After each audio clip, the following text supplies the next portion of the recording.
Pai do Senhor, meus irmãos, eu sou o pastor Domingos Sá Ferreira. Hoje é segunda-feira, dia 30 de março de 2020, e costumeiramente a gente faz aquele estudo de ensino e transmite à igreja. E hoje eu gostaria de falar de uma coisa importante. Eu preparei aqui minha apostila, e se você quiser acompanhar através da Bíblia de Estudo Thompson, Bíblia, estuda a Bíblia em cadeia, estudos em cadeia, Thompson, você procura lá onde tem a boa influência, você vai ver, tem alguns tópicos daqui que eu coloquei aqui nessa minha apostila que eu construí, tendo por base as passagens bíblicas que encontrei neste livro, Bíblia Thompson. Bom, eu quero falar hoje sobre a boa influência. É uma coisa importante. Nós sabemos que todas as pessoas são influenciadas. Ninguém nasce sabendo andar, ninguém nasce sabendo falar, ninguém nasce sabendo cantar. O homem anda como o homem anda, a mulher anda como a mulher anda. A gente tem que aprender. Ninguém nasce sabendo. A linguagem também é aprendida. Em tudo isso há influência. A influência do meio ambiente. As pessoas dizem influência do meio ambiente, muita gente fala assim, a influência do meio ambiente corrompe o homem. Um certo filósofo chegou a falar isso. Mas são as pessoas, aquelas que são imitadas por outras. Nós precisamos de imitar, nós não precisamos de arremedar, é diferente. Então eu quero falar sobre a influência e a imitação. Nós precisamos de nos atentar para isso. Eu gostaria de ler um texto bíblico, que eu tomo como textual da minha palestra desta vez. Se encontra em Hebreus, capítulo de número 6, versos 11 e 12. Hebreus, capítulo 6, versos 11 e 12, diz o seguinte: mas desejamos que cada um de vós mostre o mesmo cuidado até o fim, para a completa certeza da esperança, para que vos não façais negligentes, mas sejais imitadores dos que pela fé e paciência herdam as promessas. Ou então, ser imitador é conselho bíblico. Evidentemente que nesse sentido de ser imitador não está mandando arremedar. Quando o apóstolo Paulo escreve de ser de meus imitadores, como eu sou de Cristo Jesus, nosso Senhor Jesus Cristo, ele não estava falando em arremedo, ele estava falando em fazer como ele faz. Então, todo homem anda diferente da mulher, esse é o padrão. Todo homem anda como homem. Por quê? Um homem faz como o outro anda. Normalmente o filho imita o pai, mas o filho não arremeda o pai. Nesse sentido de imitação, é que eu procuro agora fazer chegar a vós um comentário simples que possa vos ajudar a acertar, continuar acertando com Jesus. Que o Espírito Santo me ilumine e que o Espírito Santo use as minhas palavras, use esta gravação para em seu coração fazer uma mudança muito importante e sejam melhores os seus dias com Ele. Bom, a princípio nós nascemos porque somos gerados de nossa mamãe, nós nascemos de mulher. A nossa mamãe nos gerou, e isso foi Deus quem deu a vida, foi Deus quem fez. Nós somos gerados segundo a vontade de Deus, e como eu já disse em outra lição, em outra explanação, eu já disse, Deus tem em mente as nossas vidas todas. Deus não tem futuro. Deus vive num presente eterno. Então, assim como está escrito, Cordeiro morto desde a fundação do mundo, Deus já sabia que o homem erraria antes do homem ser criado. Então, o que é que acontece? Ele fez o homem, mas preparou e dotou, quer dizer, pôs no homem a capacidade de arrependimento, de reconhecimento de erro e de perceber a saída e o perdão de Jesus Cristo. Capacitou o homem para que todo homem, todo ser vivente possa entender o sacrifício de nosso Senhor Jesus Cristo, nosso Salvador, que Ele é o Salvador da humanidade, do homem.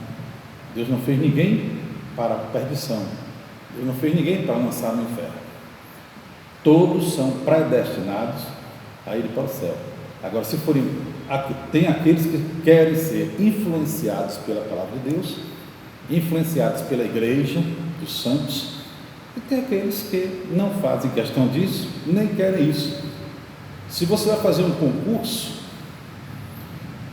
digamos, você quer conquistar um emprego, no universo daqueles a quem se dirige o edital, tem aqueles que querem conquistar, querem disputar, querem pelejar e podem passar. Tem aqueles que querem, mas não podem passar, não tem preparo. Tem aqueles que podem passar e não querem. E tem aqueles que nem querem e nem podem. Só se encontra o homem situado nessa condição. Vai para o céu a mesma coisa. No universo da humanidade tem aqueles que querem ir para o céu. E podem ir porque encontraram o caminho, entenderam. Tem aqueles que podem ir para o céu, mas não querem. Entende que Jesus é Salvador. Entende que é preciso, que o caminho aberto veio necessariamente. E, no entanto, o interesse das riquezas, a sedução das riquezas faz com que essa possibilidade seja anulada.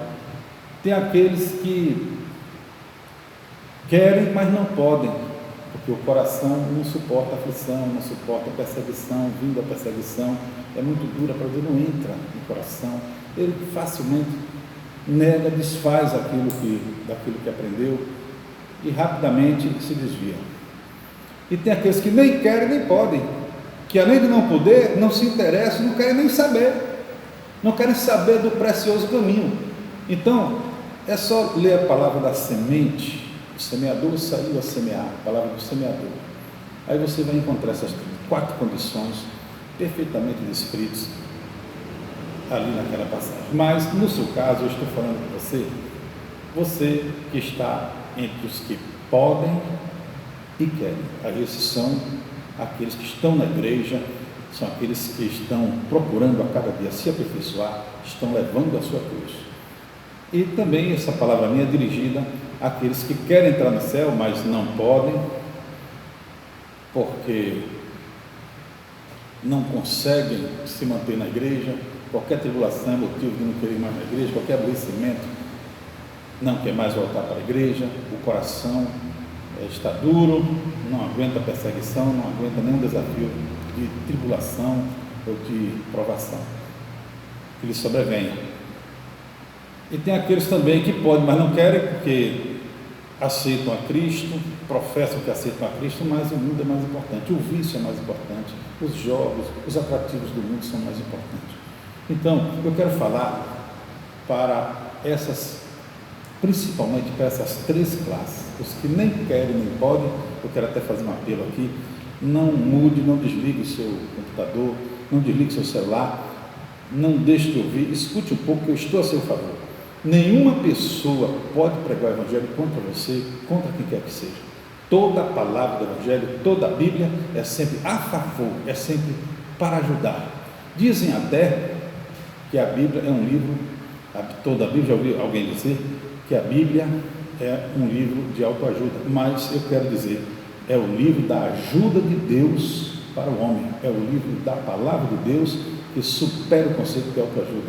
É um livro precioso que veio trazer ao homem a revelação de Deus. Se você quer saber como é Deus, não precisa ir no céu, basta ler a palavra dele, ele se revela a você. Bom, então, para que nascemos? Para que nós nascemos? Nós nascemos porque somos gerados segundo a vontade de Deus. Nós nascemos por isso, para sermos de Deus. É verdade.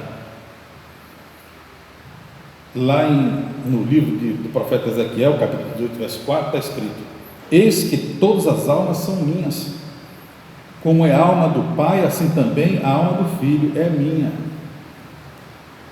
A alma que pecar, essa morrerá. Ou seja, todas as almas, todos os seres humanos têm dono. Então todos devem se voltar para o seu dono. Todas as nações têm dono. Mas qual é a nação que se volta para o dono? O Brasil é uma nação voltada para o seu dono. Os brasileiros todos estão voltados para o seu dono, ouvindo a sua palavra. É necessário que seja influenciado, o país seja influenciado pela palavra de Deus. O segundo livro das Crônicas, 7,14 diz que se esse povo que se chama pelo meu nome, todo mundo diz que é Deus, esse povo que se chama pelo meu nome se humilhar, orar, se arrepender de seus maus caminhos, se converter de seus maus caminhos e buscar a minha face, eu ouvirei dos céus as suas orações, perdoarei os seus pecados e sararei a terra. Deus tem poder de sarar de toda praga e toda enfermidade. Então, qual é a nação que está preocupada com isso, com obedecer? Não é verdade? Mas você que está ouvindo vai ser influenciado pela palavra de Deus para você interceder por aquele que não intercede. Bom, então nós nascemos para sermos de Deus, então temos que dar ouvidos ao que Deus está falando. Deixa a influência desse princípio chegar em seu coração. Para quem nós nascemos? Nós nascemos para quem? Nós nascemos para Deus. Há muitas pessoas que no calor da emoção dizem assim: eu quero encontrar meu pé de chinelo, eu quero encontrar a banda da minha laranja, a minha alma gêmea. Essas coisas não existem. Deus não fez ninguém para ninguém. Em Isaías 43, verso 7, está escrito: a todos os que são chamados pelo meu nome, e os que criei, envolve todo o universo da criação, de homens, seres humanos, e os que criei, para a minha glória os criei, os formei para a minha glória, e também os fiz, para quê? Para a minha glória. Não existe ninguém igual a ninguém, cada um é exclusivo. Você é exclusivo que está me vendo, você que está ouvindo eu aqui nesta tela, nesta gravação, você é exclusivo, não há ninguém como você, não há ninguém com sua história, não há ninguém idêntico a você. Existem pessoas parecidas, às vezes por coincidência, às vezes por parentesco. Filho, naturalmente, vai parecer com o pai, mas verdade bem é que todos nós nascemos para sermos de Deus. O problema é o desafio, enfrentar o desafio. Casou-se, gostou, o rapaz gosta da moça, a moça do rapaz, se casam, e aí não pense que vai ser mar de flores porque encontrou o pé de chinelo. Acabe com isso. Não existe pé de chinelo, não existe outra coisa comparável a um homem se completar com uma mulher. Todos nós nascemos para servir a Deus. Então agora, depois de casado, vai vir os desafios. Como viver em paz? Qual é o lar que não tem uma aflição, que não tem uma provação, que não tem uma hora difícil? Mas desde lá no casamento, já se juram, os que se casam, é bom casar na igreja porque tem tudo isso. Já se comprometem diante de Deus, assim, presente, a ser fiel nas horas difíceis e nas horas fáceis, nas horas de adversidade, como estamos enfrentando, o Brasil enfrenta uma hora de adversidade, e nas horas de abundância, de livramento e de liberdade. Bom, ditas essas palavras, essa introdução que fiz aqui na minha apostila é clara ao mostrar, suficiente na minha conclusão, é suficiente essa introdução para demonstrar que nós precisamos de ser bem influenciados. Nós devemos procurar a influência na igreja. Os pastores influenciam no rebanho. é verdade. No rebanho existem irmãos que influenciam um no outro. Uns influenciam mais, outros influenciam menos, mas todos nós aprendemos alguma coisa do outro, aprendemos algum comportamento, aprendemos uma forma de postura, sobretudo porque é propósito de cada um de nós cristãos imitar o nosso mestre. Quando nós estamos imitando, nós estamos fazendo como ele fez, o que ele fez, como ele fez. Isso é importante, isso é muito importante. Tomar consciência disso é importante. Por exemplo, se você quer saber o que você deve fazer de seu Cristo, Pilatos perguntou: o que é que eu faço de Jesus chamado Cristo? O que é que eu faço desse homem? O que é que eu faço dele? Aí diziam: crucificar. Mas hoje você pode ver a influência de quem vem para a igreja, quem vem para a presença do Senhor, vem em adoração, vem para adorar. Como é que ele vem? Então, certamente, aquele que o que faz do seu Cristo um Senhor e Salvador e merecedor de todos os méritos e merecedor de sua vida, merecedor de toda atenção, de toda adoração, vem adorando da melhor maneira. Agora, aquele que não é assim, aquele que não tem aquele propósito, ainda não cresceu, vamos dizer assim, não cresceu suficientemente, está ainda ali, né?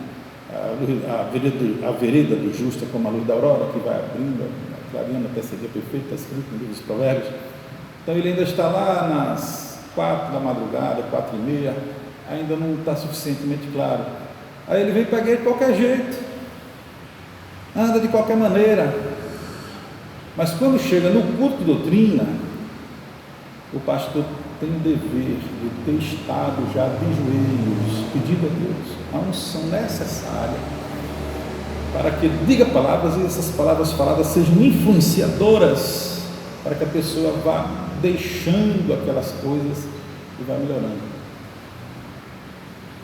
Então, quando a igreja está atuando, quando tem mensagem, quando tem pregação, nós temos que nos comportar como o garimpeiro, que pega lá o ouro e tira a lama. Interessa a ele o ouro. Então, as imperfeições não interessam, mas todos aqueles que vão ouvindo a palavra de Deus devem separar o principal e não se influenciar por nada de ruim que venha a sair da igreja, que venha a querer da igreja. Então, quem se influencia pela palavra suporta uns aos outros. O amor, está lá em 1 Coríntios 13, tudo sofre, tudo suporta, tudo crê, tudo espera. Então, o amor de Deus no coração do crente, que entrou ali pela regeneração, já se acomodou e agora ele vai, então, amando e vai se influenciando cada vez mais pelos conselhos de Deus, não pelos conselhos do mundo, mas pelos conselhos de Deus. Bom, em suma, aqui é uma questão outra: como ou em qual condição nós nascemos? A Bíblia diz que nós nascemos como a cria do jumento montês, ou seja, nós viemos ao mundo sem nada saber. Nós viemos ao mundo de forma natural, é preciso nascer de novo. Então nós nascemos através da palavra. Lá na primeira epístola do apóstolo Pedro, capítulo 1, verso 3, está dizendo: o nascimento pela palavra, trata do nascimento pela palavra, não da semente humana, mas a semente da palavra de Deus, que germinou e a pessoa veio a ser desenvolvida pela própria palavra, obedecendo a própria palavra, conhecendo a própria palavra, e assim ele vai vivendo de maneira que Deus se agrada, como Deus se agrada. Bom, então na nossa apostila está escrito: nascemos para viver na terra, com a natureza de Adão, para sermos espirituais, pertencermos ao reino de Deus, sermos filhos com direito à herança do Senhor. Muitos dizem: sou filho, mas não vai herdar. Se eu chegasse com um tipo lampião e dissesse: "Ô, o senhor é filho das trevas, filho do diabo, o senhor não vai dar a salvação", ele podia me matar. Não, todo mundo quer ser filho de Deus, mas tem tanta gente errada, andando em caminhos tortuosos e dizendo que é filho de Deus. Então, se você é filho de Deus, então imite seu pai, imite a Deus, ele é perfeito. Deus não mente, Deus fala a verdade, Deus tem misericórdia com os outros. Você só vai poder chegar a isso, pelo menos a isso, quando você for influenciado pelos conselhos da palavra de Deus. O novo nascimento, eu escrevi aqui na minha apostila, o novo nascimento implica em nascermos da palavra, para sermos imagem e semelhança e vivermos eternamente, obtendo caráter, santidade e qualidade que nos deixa semelhantes a Cristo pelo caráter que a pessoa bem influenciada vai vivendo.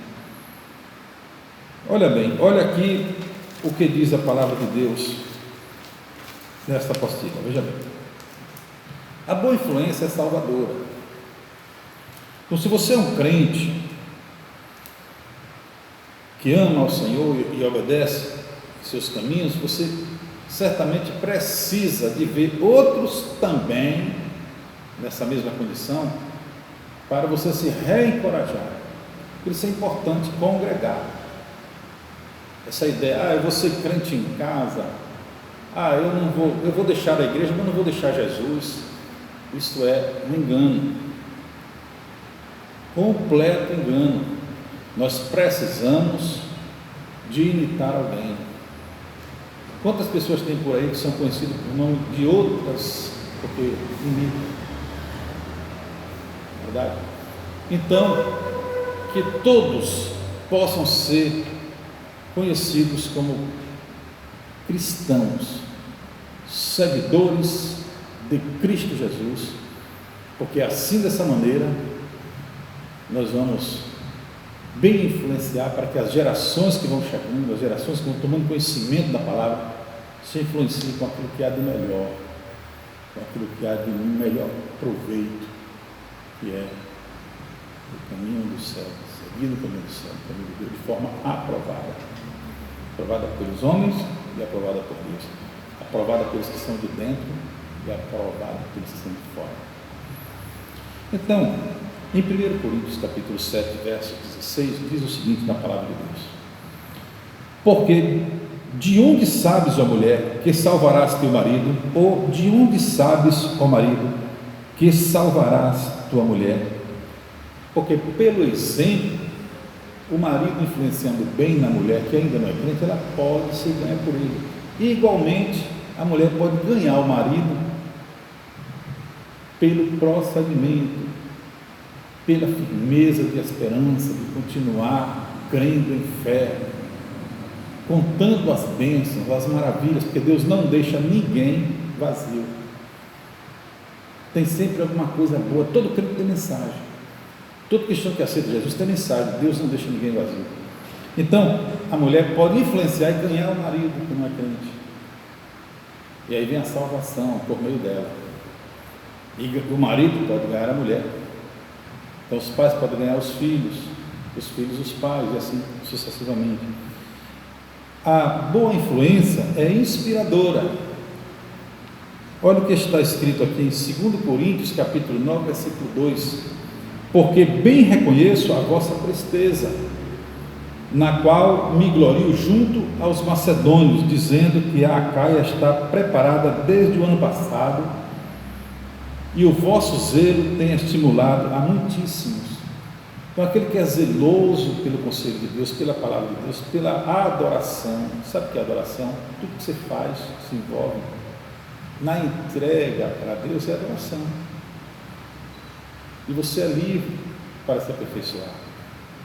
Por quê? Se alguém quer viver parecendo um biribano, uma piriguete, ela escolhe. Ou se quiser ser parecido como um santo, como um aperfeiçoado, ou um crente que está no caminho, digno de aceitação, digno de respeito, digno de admiração, de aceitação, confiança, tá? Aí então ele também se volta e na igreja vai ter exemplo de como andar parecido com o santo. Eliseu, profeta Eliseu, foi um profeta que não escreveu, um profeta que profetizou, fez milagres em nome do Senhor dos Exércitos, com o poder do Senhor. Ele, certa vez passava e uma mulher disse assim ao seu marido: olha, eu tenho observado que este que passa sempre por nós é um santo homem de Deus. Com você é assim? Se você passar na rua, alguém vai dizer: tenho certeza que esse que passa por nós é um santo homem de Deus? Da maneira como você vai, da maneira como você faz, da maneira como você anda, isso é a forma de você adorar. Então é preciso se aperfeiçoar. Se você de vez em quando vai na igreja, você é daqueles que de vez em quando visita uma igreja, pare um pouco, tome a decisão e aproveite para crescer em Cristo, indo permanentemente, adore a Deus permanentemente, procure os santos, a Assembleia dos Santos existe, a igreja existe na terra e tem lugar e espaço para você. Bom, a boa influência é evangelizadora. Claro, de que adianta a fé sem as obras? A fé, ela só vale para Deus se tiver obras. O que é que eu quero dizer com isso? Não adianta você dizer: eu creio em Jesus, eu creio em Deus, eu amo o Senhor, eu sou dizimista, ofertante, eu sou, faço e aconteço. Mas você obedece? Você evangeliza? Você prega? Teve uma pessoa que disse para mim, outro dia, me encontrou e me perguntou, e teve vontade de conversar comigo sobre a palavra de Deus e abrir um diálogo comigo. Eu tenho 5 filhos, um é tal, espírita, outro é católico, outro é crente, outro é não sei o que, eu não sou nada, mas eu conheço a Bíblia toda, eu tenho fé em Jesus Cristo. Você tem fé? Tem. Então vai, prega e profetiza. Não, isso eu não faço não. Isso é, amigão, fé sem obra não vale nada. Fé sem obra para Deus não tem serventia. Obras no Senhor, para a glória dele. Ainda tem essa. Se você fizer obras do Senhor para a sua glória, Deus não recebe glória de homem. Isso mesmo. A glória tem que ser dada a Ele. Quem tem que aparecer é Ele. É Ele que tem que ser o operador das maravilhas e dos sinais e das soluções dos problemas, das curas, das libertações. Ele foi ungido com o Espírito, com virtude, para apregoar a liberdade aos cativos, põe liberdade aos oprimidos. Então, se você promove isso, dê para ele. Como? Deixe ele aparecer em sua vida. Deixe ele aparecer em sua vida. Parabéns por você fazer o bem, mas se não for ele que apareça, você está fazendo sacrifício todo, não vai servir para nada. Olha Cornélio, dava esmolas,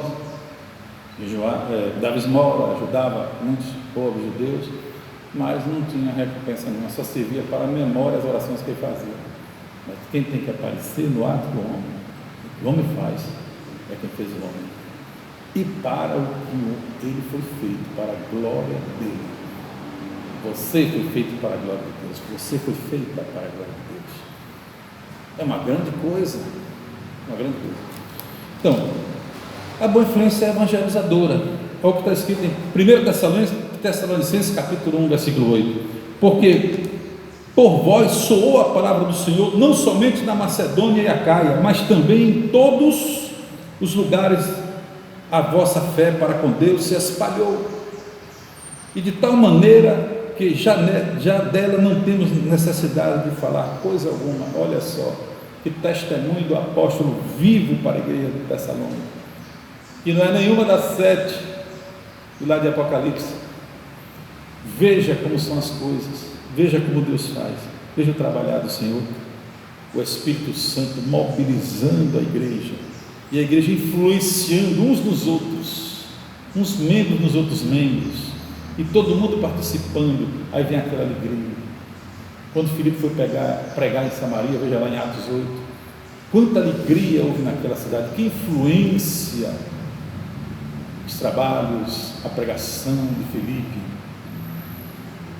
que era um diácono, não é o Filipe, discípulo de Jesus, é o diácono, foi escolhido para servir as viúvas, as mulheres, e os apóstolos ficariam na pregação e na oração.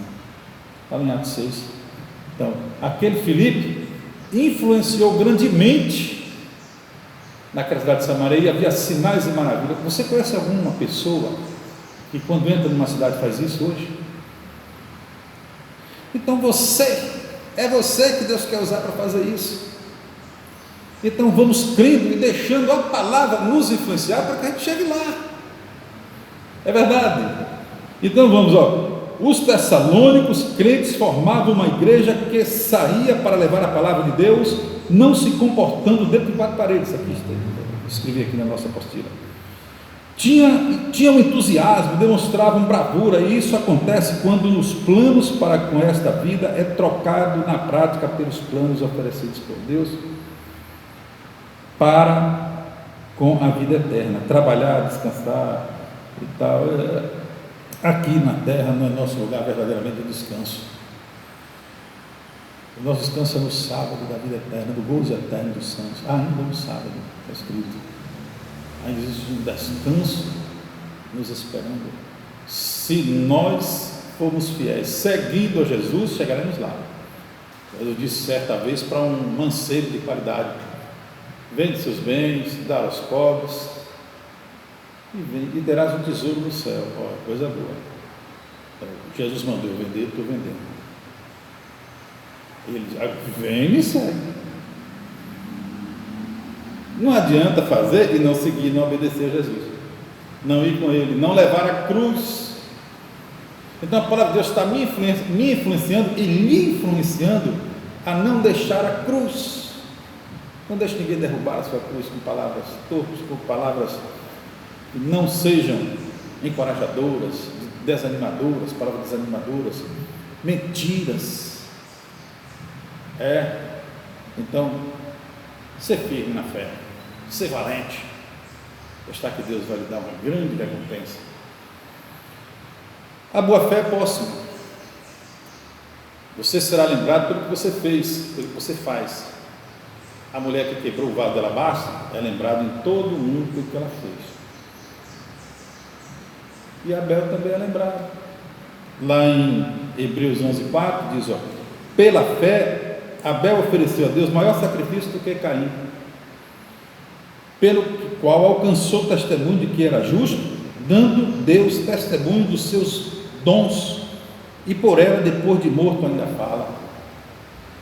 O testemunho, tá? A influência.